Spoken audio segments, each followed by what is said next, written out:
My name is Xiang, and this is my place in Canadian history. My story begins in Sri Lanka, where both my parents were born as Sri Lankan Tamils. My mother was born in Colombo, in the south, while my father was born in Jaffna, in the north. Theirs was a time of discrimination against Sri Lankan Tamils and other minorities by the majority Sinhalese, emphasized by the Sinhala-only Act of 1956, which replaced English with Sinhala as the sole official language.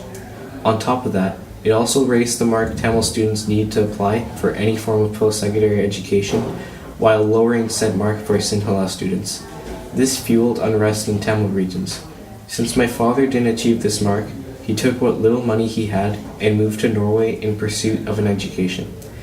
This event relates to the historical thinking concept cause and consequence, since the changes brought in by the Sinhala-only Act caused my father to leave the country in search of better education. Even before that, my paternal grandmother was born in British Malaya in 1931, near the beginning of the Great Depression. From what she remembered, she was able to tell me that she lived well in the colony until the Second World War began. Not long after the Empire of Japan declared war on the United Kingdom, Malaya was invaded by the Japanese. She told me one particular story of when an artillery shell crashed through the roof of her house and landed near her. Fortunately, it did not explode. Had it did, she would have been killed almost instantly. My mother was able to get accepted into a good college, but unrest was growing. Numerous Tamil insurgent groups, dissatisfied by the government's approach to govern the nation, started to rise up in the northern and eastern provinces, calling for a separate Tamil state. The entire island would soon be engulfed in a civil war that would last almost 30 years. The events that had transpired during the conflict would eventually lead to much of the Tamil population fleeing to other countries around the world, most immigrating to Canada. My mother was one of said migrants, and it was in Canada where she finally met my father. This event relates to the historical thinking concept, ethical dimensions of history, because the social structure of the country was already divided over the years of racial discrimination and eventually shattered when the war broke out. My father came to Canada in the year 1990 to look for job opportunities he wouldn't get in Norway or war-torn Sri Lanka. He worked many jobs and moved houses many times during the next 2 years, working jobs like a cook in a sports bar, a courier, and eventually in telecommunications.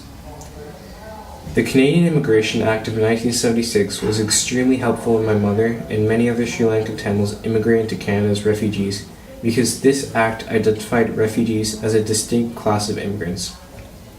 This is very important because it helped many refugees come to Canada not just from Sri Lanka, but other troubled countries in the world, even today. I believe this relates to the historical thinking concept continuity and change, because the Canadian government which contributed to its positive image by passing this act. My interests and hobbies are baseball, history, and reading. The subjects in school that I enjoy the most are history and English. I like to watch movies with my family, and I also like to talk about history. When I finish high school, I want to go to university and study to become a lawyer. I also want to work a part-time job to help pay for my studies. Sometimes, I think about all the hardships that my parents went through to support me, and I realize how vital their contributions have been to me to bring me a good and hopefully prosperous life in this country I call home, and it really helps me appreciate them even more.